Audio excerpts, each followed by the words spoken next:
Namaskar. Today I am going to explain how much torque we experience on electric dipole when placed in uniform electric field. Today's topic I have divided in two parts, part 1 and part 2.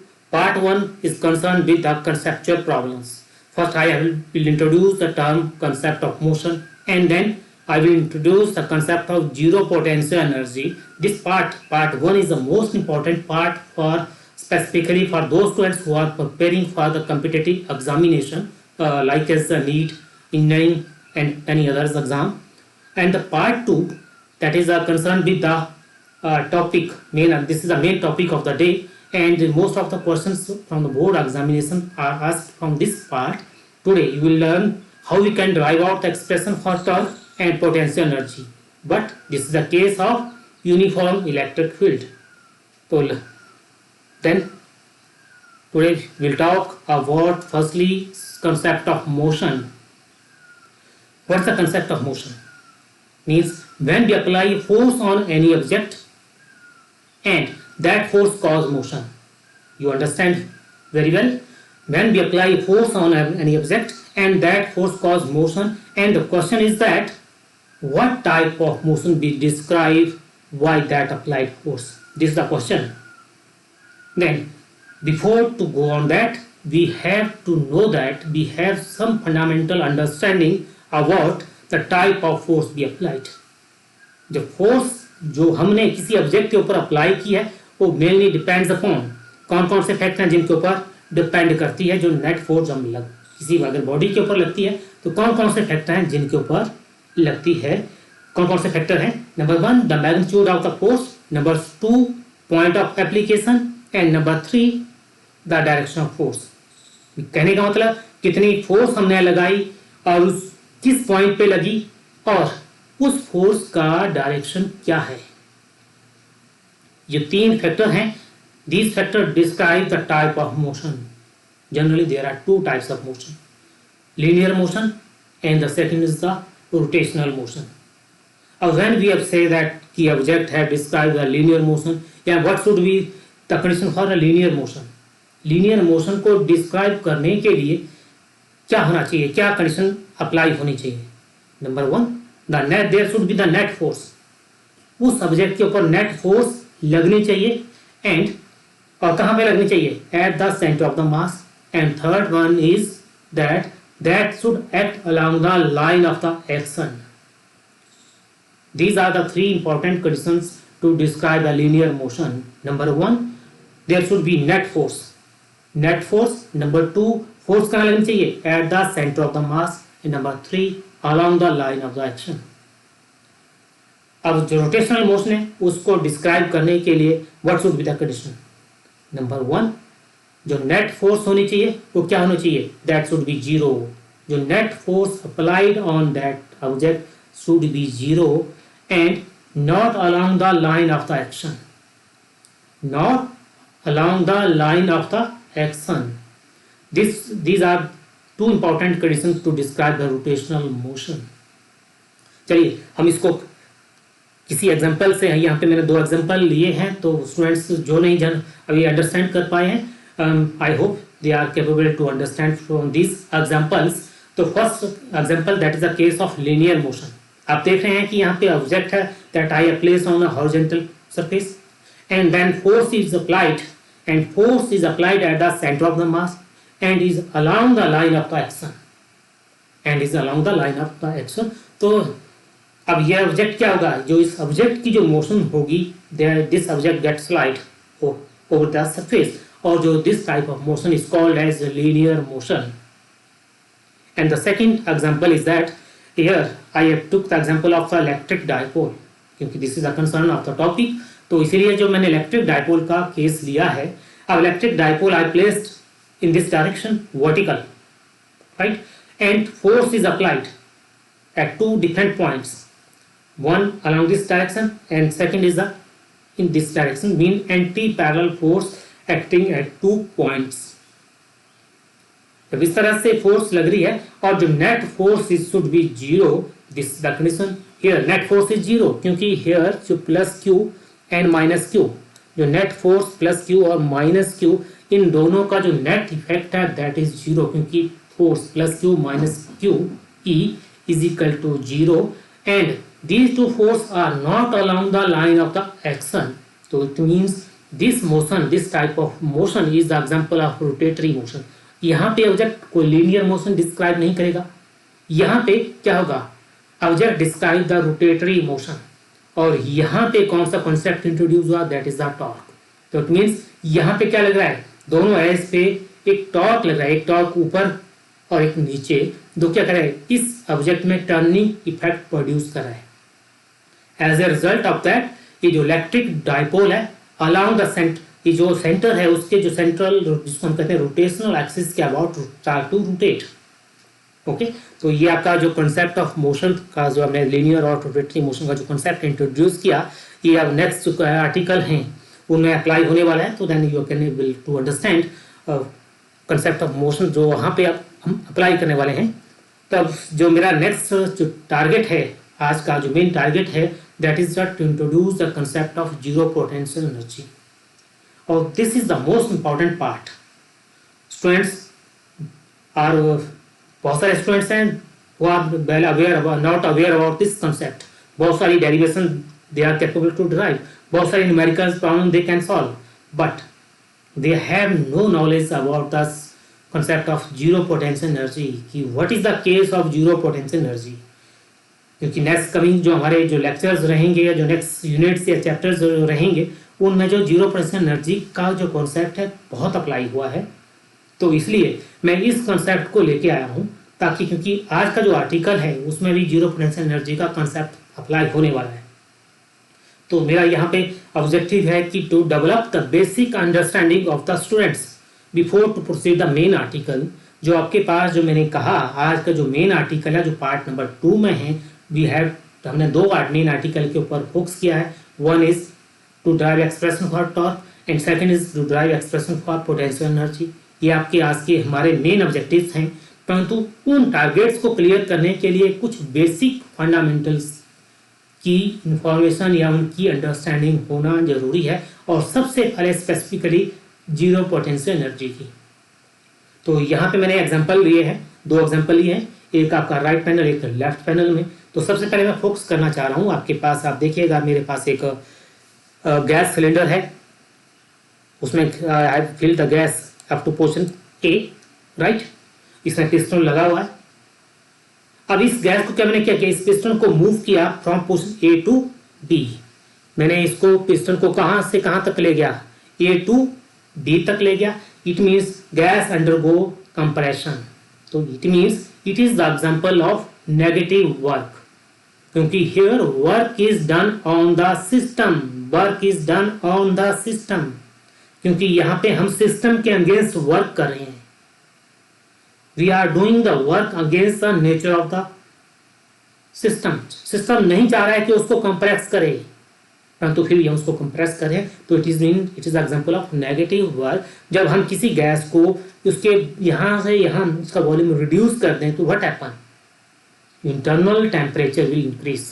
उसका internal temperature क्या हो जाएगा, उस system का increase हो जाएगा. It means it's the case of heat gain. Okay, and then मैंने क्या किया, इस पिस्टन को रिलीज कर दिया, कहाँ से, बी टू ए. तो इट मीन्स जब इसको क्या किया, कंप्रेस किया up to B and then release, और इसको कहाँ तक ले गए, up to initial position that is a A. Then what happen, now in this case the work is done by the system. यहाँ पे किसके द्वारा वर्क हो रहा है, work is done by the system, और यहाँ पे सिस्टम वर्क कर रहा है. तो it mean this is the case of positive work. तो यहाँ पे क्या होगा, जो हीट जितनी हीट गेन की थी उतनी हीट इसने क्या कर दी, इस सिस्टम ने रिलीज कर दी, राइट. तो यहाँ पे मेरा जो इस एग्जांपल्स को रिप्रेजेंट करने का जो मेन ऑब्जेक्टिव था कि ये सिस्टम जब work on the system heat के, जब work done by the system that is the heat release.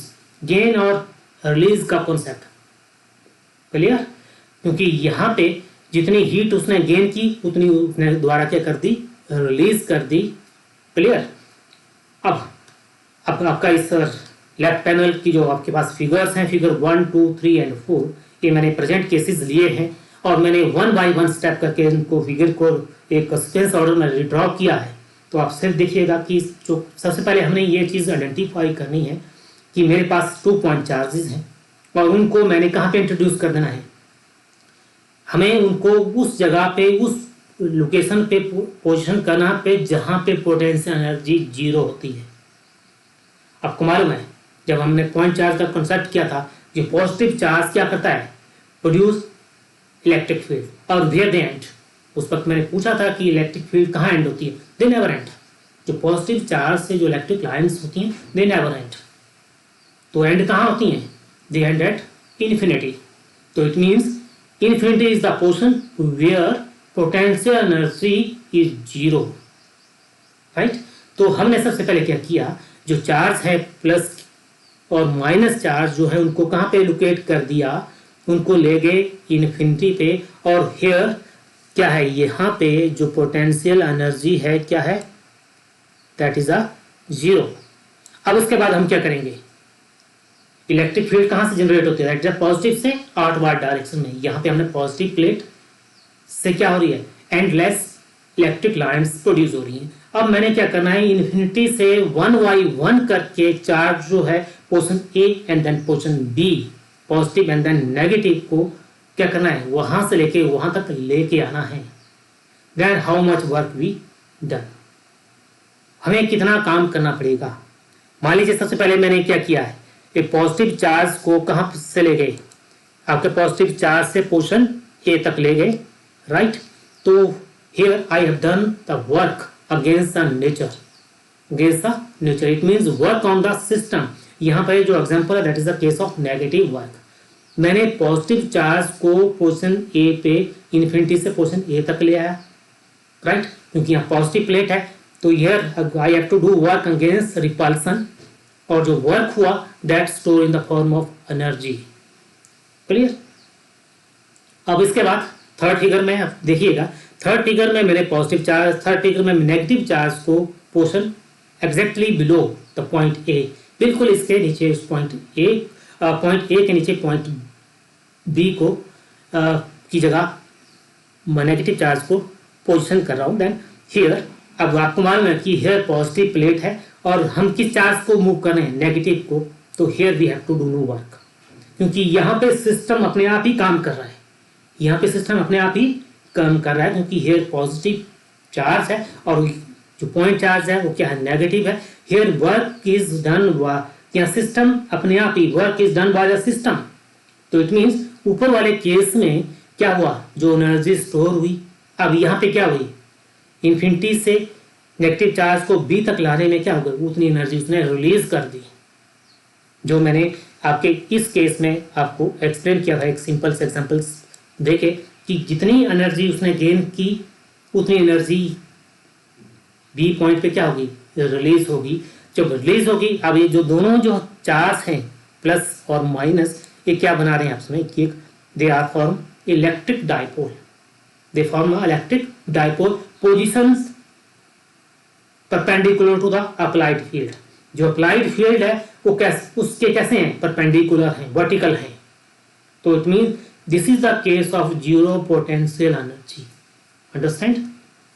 अब मान लीजिए जो मैंने फोर्थ एग्जांपल इसको आगे और लीड कर दिया है, अगर मान लीजिए आप पॉइंट नेगेटिव चार्ज जो है आपको यहाँ पे पोजीशन बी पे से हम कहाँ ले गए, इसको यहाँ से हम कहाँ ले गए, बाय डिस्प्लेसमेंट एक्स, इसको हम बाय डिस्प्लेसमेंट एक्स ले गए। तो यहाँ भी एक क्या बन गया, इलेक्ट्रिक डाइपोल। बट यहाँ पे अब क्या किया आपने, यहाँ पे मोर एनर्जी भी release by the system, more energy release by the system. आप देखिएगा यहाँ पे जब मैंने यहाँ पे जो है यहाँ तक ए तक लाने में जितनी एनर्जी गेन की थी उतनी एनर्जी रिलीज होगी। मान लीजिए इस सिस्टम को और मैं एक्सपेंड करूं अप टू दिस पॉइंट और वॉल्यूम इंक्रीज करूं, तो it mean this system will release more energy. ये सिस्टम क्या करेगा, मोर एनर्जी रिलीज करेगा। तो नेट पोटेंशियल जीरो नहीं होगा, क्योंकि potential means heat gain is equal to heat release था फर्स्ट केस में। अगर मान लीजिए मैंने इसको मोर एक्सपेंशन करता हूं तो क्या होगा, जो क्या होगा, heat gain is not equal to heat release, क्योंकि यहाँ पे हीट रिलीज का अमाउंट ज़्यादा रहेगा। तो यहाँ पे जब यहाँ से बी से इसको एक्स डिस्प्लेसमेंट हमने इसको मूव कर दिया, तो क्या हुआ, इस यहाँ पे इस चार्ज को लाने में, यहाँ तक ले जाने में ज़्यादा एनर्जी रिलीज हुई, और जब ज़्यादा एनर्जी रिलीज हुई तो this is not the case of zero potential energy. अब आप, आई होप यू अंडरस्टैंड, मीन जब इलेक्ट्रिक डाइपोल की अलाइनमेंट कैसे है विद द इलेक्ट्रिक फील्ड, तो this is the case of zero potential, sorry this is not the case of zero potential energy. तो zero potential energy का case कहाँ है, जब इलेक्ट्रिक फील्ड और इलेक्ट्रिक डाइपोल मोमेंट के बीच का जो एंगल है that should B 90 degree, vertical position होना चाहिए, राइट। तो ये कॉन्सेप्ट है जीरो पोटेंशियल एनर्जी का। जो आज का जो मेन आर्टिकल है, आज आप लर्न कर पाएंगे कि how we can derive out the expression for torque of या how much torque we experience by electric dipole when placed in a uniform electric field. This is a case of uniform electric field. Clear? हमने क्या किया, एक torque लिया A B, जिसकी length 2L है, dipole length, उसको एक uniform electric field में प्लेस कर दिया। आपको मालूम है कि यूनिफॉर्म जो आपके पास जो ग्रीन वेक्टर हैं दे आर किसके लिए क्या दिखा रहे हैं कि जो वेक्टर स्पेसिंग क्या है, बराबर इक्वल स्पेसिंग पे वेक्टर लगे हैं, सेम डायरेक्शन में है। इट मीन्स यहाँ पे कौन सी इलेक्ट्रिक फील्ड अप्लाई हुई है, दैट इज अ यूनिफॉर्म, एक जैसी, राइट। तो इस इलेक्ट्रिक फील्ड में मैंने इलेक्ट्रिक डाइपोल को प्लेस किया, और ये इलेक्ट्रिक फील्ड और इलेक्ट्रिक डाइपोल के बीच का जो एंगल है दैट इज ऑफ थीटा, ये कंसिडर कर लिया। अब क्या होता है, अब इन दो एज पे ए और बी पॉइंट पे दो फोर्सेस लग रही हैं, और आपको मालूम है कि जो इलेक्ट्रिक फील्ड स्ट्रेंथ होती है that is force per unit charge, तो वहां से फोर्स क्या आ गई, क्यू ई, राइट। अब यहाँ पे जो पॉजिटिव चार्ज है, बी पे कौन सा चार्ज है, पॉजिटिव चार्ज है, तो आपको मालूम है यहाँ कौन सी प्लेट है, इस तरफ पॉजिटिव प्लेट है, और इलेक्ट्रिक फील्ड कहाँ से चलती है, पॉजिटिव टू नेगेटिव, राइट।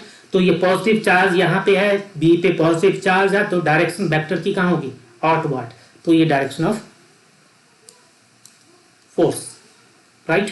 अब पॉइंट ए पे चेक कीजिए, पॉइंट ए पे हियर पॉजिटिव है और यहाँ पे नेगेटिव चार्ज है, तो डायरेक्शन कहाँ होगी, नेगेटिव टू पॉजिटिव। तो अब देखिएगा दोनों एज पे ए और बी पे anti parallel forces are there, right. अब ये जो फोर्सेस हैं, जो नेट फोर्स क्या है, तो net force is 0 plus q E minus q E that is equal to 0।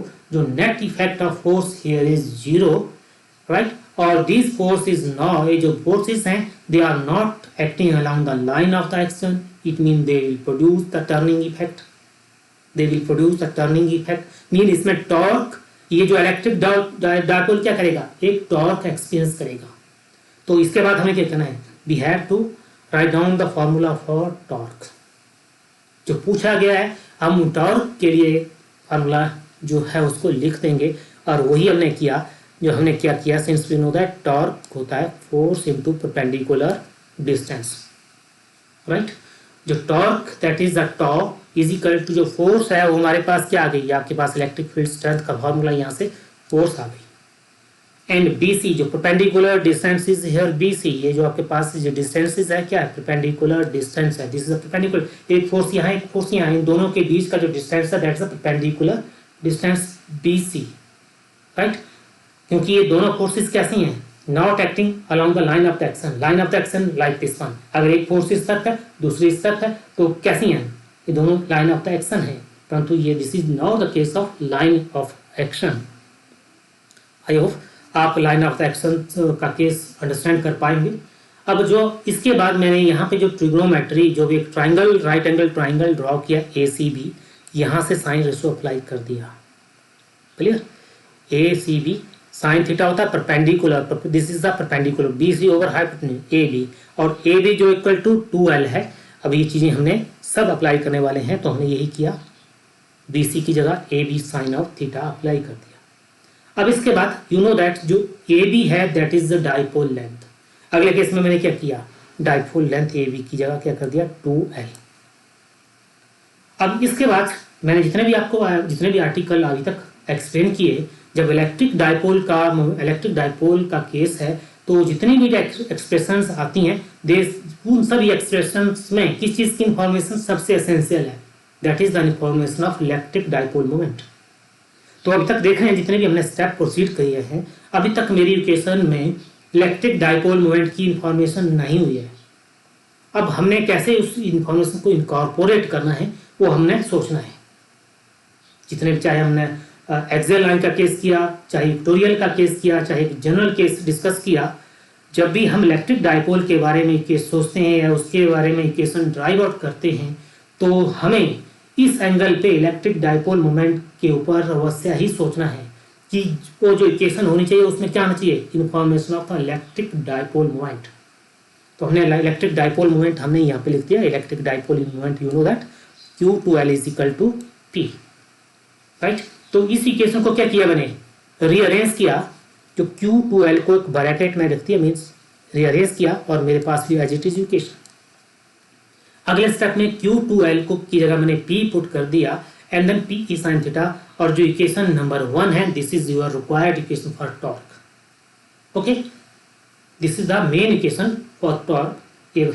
अब कभी कभी क्या होता है, बोर्ड एग्जाम में कभी कभी पूछ लिया जाता है कि how you can prove that जो टॉर्क है that is the vector quantity, या it is the product of electric dipole moment and electric field, how you can prove, या टॉर्क को एक्सप्रेस करना in the form of vector. तो there are so many types of question जो कभी board exam में पूछे जाते हैं। तो आपका फिर आर्टिकल इक्वेशन नंबर 1 पे आपको होल्ड नहीं करना है, आपको इसके बाद इसको भी आगे क्या करना है, प्रोसीड करना है। अब इस इक्वेशन नंबर 1 को in the form of vector में आप कैसे लिखेंगे, you know that vector A B, क्योंकि वेक्टर प्रोडक्ट की एप्लीकेशन अप्लाई करेंगे, vector A B that is equal to A B sine of theta. अब उस इक्वेशन नंबर 1 पे इसको अप्लाई किया तो आपके पास equation number 2, this is the equation for, जो आपके पास इक्वेशन 1 और 2, these are the equations for torque when placed in, when electric dipole placed in a uniform electric field. Okay, and dear students, sometime there should be many questions, there should be choice। आपसे कभी exam में पूछ लिया जाता है कि आप मान लीजिए what should be the condition for torque, maximum torque के लिए क्या, टॉर्क के लिए क्या होना चाहिए। कभी कभी एमसीक्यू टाइप क्वेश्चंस पूछ लिए जाते हैं। अरे मान लीजिए इलेक्ट्रिक डाइपोल मोमेंट और इलेक्ट्रिक फील्ड के बीच इतना एंगल है तो वहाँ पे टॉर्क कितना लगेगा, राइट। जब दोनों के बीच 90 डिग्री का एंगल है तो उस वक्त टॉर्क की वैल्यू क्या होगी, राइट। तो इस तरह के बहुत सारे छोटे छोटे बेसिक क्वेश्चंस पूछे जाते हैं।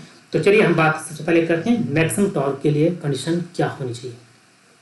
आपके पास जो इक्वेशन नंबर 1 है, जिसको मैंने यहाँ ग्रीन कलर हाईलाइट किया है, equation number 1 tau is equal to P E sine theta. अब इस इक्वेशन में आप ध्यान दीजिए, अब बहुत इंपॉर्टेंट इंफॉर्मेशन मैं आपको इम्पार्ट करने वाला हूँ, क्योंकि जब भी कोई इक्वेशन है और जिसमें ट्रिग्नोमेट्रिक फंक्शन है, या जब भी कोई भी ट्रिग्नोमेट्रिक फंक्शन इनकॉर्पोरेट है जिसमें, और ऐसी इक्वेशन है, इक्वेशन क्या होते हैं जिसमें क्या होता है, इज इक्वल टू के इस तरफ भी कुछ चीज़ होती है, इज इक्वल टू के इस तरफ भी कुछ चीज़ होती है, तो उसको हम कहते हैं इक्वेशन। यदि किसी इक्वेशन में ट्रिग्नोमेट्रिक फंक्शन इंट्रोड्यूस हैं और उस इक्वेशन की पूछा गया कि मैक्सिमम वैल्यू क्या है, तो आप भी कीप इन माइंड, तो जितने भी ट्रिग्नोमेट्रिक फंक्शन उस इक्वेशन के हैं उनमें क्या होना चाहिए, जो trigonometric function should be equal to 1। नहीं है तो इसको पॉइंट को अभी इसको अपनी कॉपी पे नोट कर लीजिए। तो ट्रिग्नोमेट्रिक फंक्शन की value always equal to 1 to maximise the value. यदि मान लीजिए उसकी या किसी क्वांटिटी की हमने मैक्सिमम वैल्यू निकालनी है, तो उस इक्वेशन में जो जितने भी ट्रिग्नोमेट्रिक फंक्शन हैं उन सब की वैल्यू किसके बराबर होनी चाहिए, equal to 1।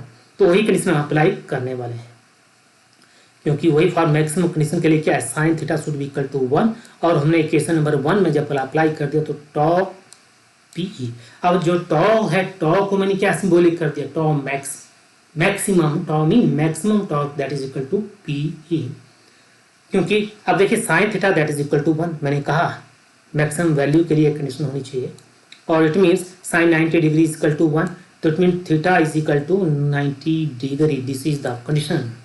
It means P और E के बीच का एंगल शुड बी 90 डिग्री। तब उस केस में अगर मान लीजिए electric dipole along this alignment और electric field along this alignment, दोनों के बीच का एंगल π/2 या 90 डिग्री है, तो हम क्या कहेंगे, उस वक्त उस इलेक्ट्रिक डाइपोल के ऊपर मैक्सिमम टॉर्क लगेगा।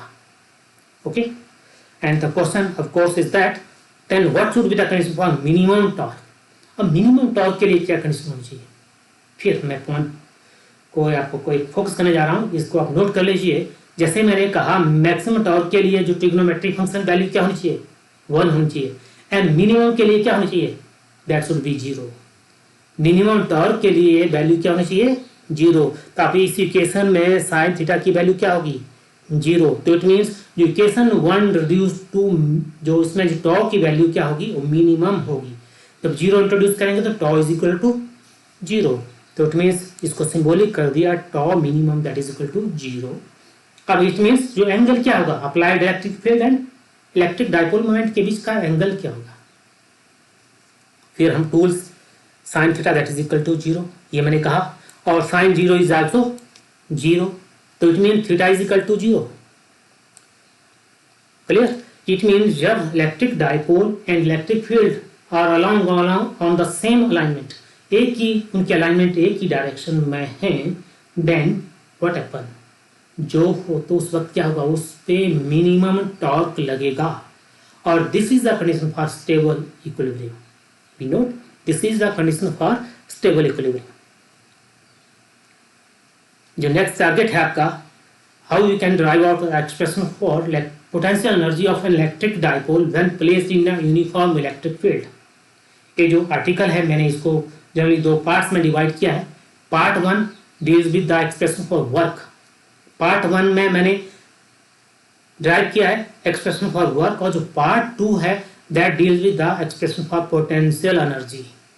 क्लियर। तो इसको मैंने 2 पार्ट्स में डिवाइड कर लिया। सबसे पहले पार्ट 1 में हमने वर्क के लिए एक्सप्रेशन निकालेंगे, फिर क्या करेंगे expression for potential energy.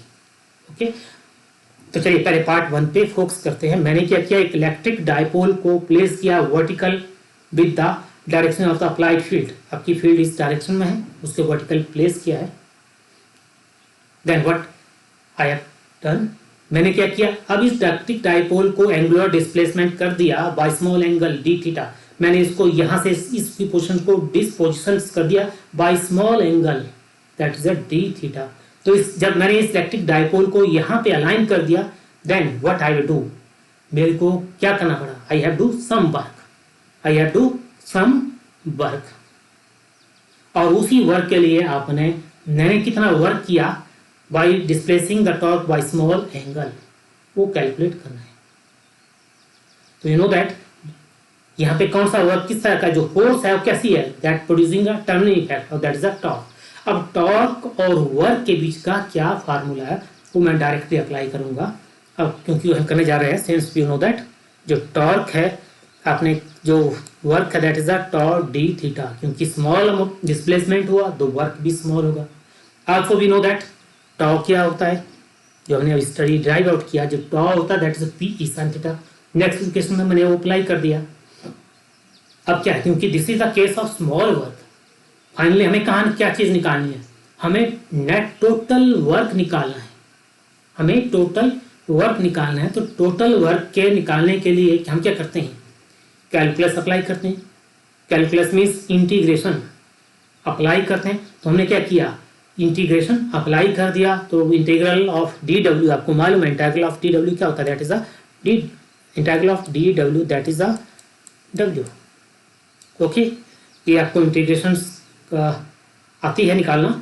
And then work is equal to, आपके पास मैंने यहाँ पे लिमिट ले ली, इंटीग्रल जो limit change from theta 1 to theta 2, मैंने एक जनरलाइज केस ले लिया P E sine theta d theta.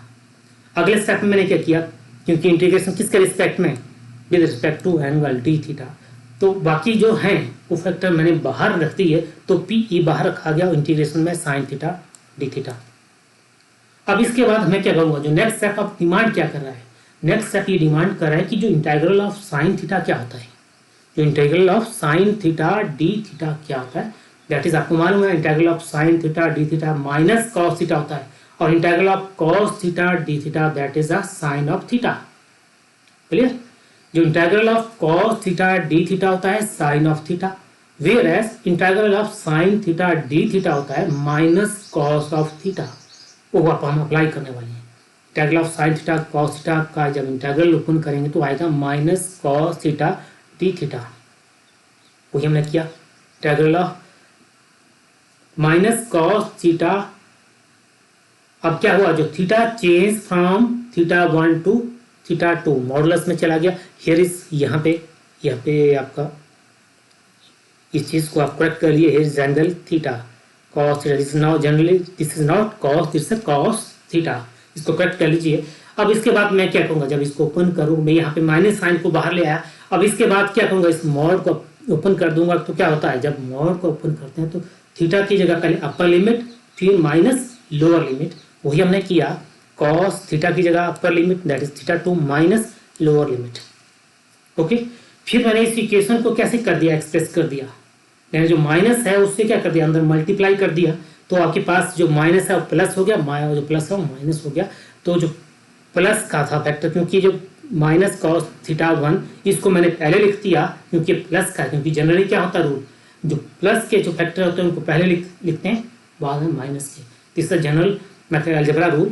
And then minus cos, क्योंकि कॉस पहले प्लस था, माइनस का हो जाएगा तो उसको माइनस कॉस का, और आपके पास इक्वेशन 1, और this is the equation for work done. Okay, अब आपसे पूछा, क्योंकि फाइनली आपने क्या निकालना है, इक्वेशन फॉर पोटेंशियल एनर्जी, तो आपको पार्टिकल आपको यहाँ पे अभी होल्ड डाउन नहीं करना है, आपको अभी और प्रोसीड करना है। जो आपका जो पार्ट 2 है, ये part 2 expression for potential energy, यहाँ पे हम जो वर्क की इक्वेशन जो है डायरेक्टली अप्लाई नहीं करेंगे, क्योंकि इसीलिए मैंने जो concept of potential zero potential energy का था वो इसीलिए मैंने इंट्रोड्यूस किया ताकि उसकी जानकारी आपको हो।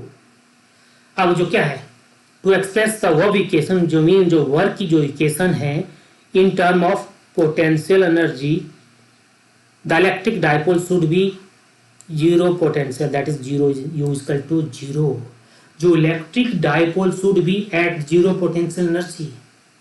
यदि मान लीजिए हमने जो वर्क की जो वर्क है उसको किस में एक्सप्रेस करना है, पोटेंशियल एनर्जी में, जो इलेक्ट्रिक डायपोल कहाँ पोजिशन होना चाहिए, एट जीरो पोटेंशियल एनर्जी। और यही मेरा ऑब्जेक्टिव था कि आपको जीरो पोटेंशियल एनर्जी का कंसेप्ट इंट्रोड्यूस करना। जो मैंने यहाँ ग्रीन कलर में आपका इक्वेशन नंबर 1 जो वर्क की इक्वेशन है यहाँ पे राइट डाउन। अब आप देखिएगा कि मैंने यहाँ पे जो इलेक्ट्रिक डायपोल है वो इलेक्ट्रिक फील्ड के वर्टिकल पोजीशन किया है, आपको उस वक्त एक्सप्लेन किया था कि वहाँ पे क्या हो केस है, this is the case of zero potential energy. आप यहाँ चेक कर सकते हैं, जब मैंने यहाँ पे किया था, here is the case of zero potential energy, यहाँ पे इस तरह से यहाँ पे इलेक्ट्रिक डायपोल, और this is not the case of zero potential energy. उस वक्त मैंने एक्सप्लेन किया था, तो वही अब कंसेप्ट यहाँ पे हमने अप्लाई किया। ओके, तो अब क्या किया हमने, इसको मान लीजिए जो एंगल थीटा 1 है मेरे प्रेजेंट केस में, और दैट इज 90 डिग्री। वो एंगल कितना है, 90 डिग्री। आपको मालूम है एंगल किसके बीच होता है, P और E। जो पहले इनिशियल पोजीशन आपकी इलेक्ट्रिक डायपोल की this is the initial position of the electric dipole, और इलेक्ट्रिक डायपोल मोमेंट और E के बीच का जो इनिशियल एंगल है जो थीटा 1 है मेरे केस में, वो 90 डिग्री है। फिर मैंने इसको फाइनली यहाँ से इसको कहाँ ले गए, this the final position of the electric dipole, right. तो एंगल चेंज जो थीटा 2 है, जो एंगल मीन जो एंगल किसके, theta 2 angle between P and E, और एंगल मैंने किसके बराबर ले लिया, थीटा। क्लियर। तो अब इक्वेशन जो 1 है उसको हमने अप्लाई कर दिया यहाँ पे, cos 90 minus cos theta, cos 90 zero होता है तो आपके पास PE zero minus cos theta, तो आपके पास equation number 2, this is the required expression for potential energy. Okay, तो मोस्ट ऑफ द स्टूडेंट्स क्या करते हैं कि इसकी जानकारी नहीं होती है, जब उनसे पूछा जाता है कि ये इक्वेशन जो वर्क की कैसे इक्वेशन नंबर 2 में कन्वर्ट हुई, are you aware about the concept of zero potential energy, तो students most of the students are not capable to answer, क्योंकि छोटी छोटी सी इंफॉर्मेशन हैं वो अधूरी होती हैं। और जो आपके पास जो मेरे जो आर्टिकल, जो मेन आर्टिकल है आज का, जो expression for torque and expression for potential energy, these are the most important article and many times asked in the board examination. तो इसलिए स्टूडेंट्स आप इन दोनों आर्टिकल के ऊपर ज़्यादा फोकस कीजिए कि इनके लिए हम कैसे एक्सप्रेशन ड्राइव आउट कर सकते हैं। जो मेरा पार्ट 1 और पार्ट 2 उसको भी अवश्य, जब तक आपके कॉन्सेप्ट क्लियर नहीं होते हैं, मेरे इस वीडियो को अगेन एंड अगेन देखिए, और वो जो कंसेप्ट ऑफ खासकर जो पोटेंशियल एनर्जी का कंसेप्ट है उसको अंडरस्टैंड करना बहुत बहुत जरूरी है। तो with that, thank you for your time. Please यदि आपको मेरा लेक्चर पसंद आया तो you may subscribe, like and share.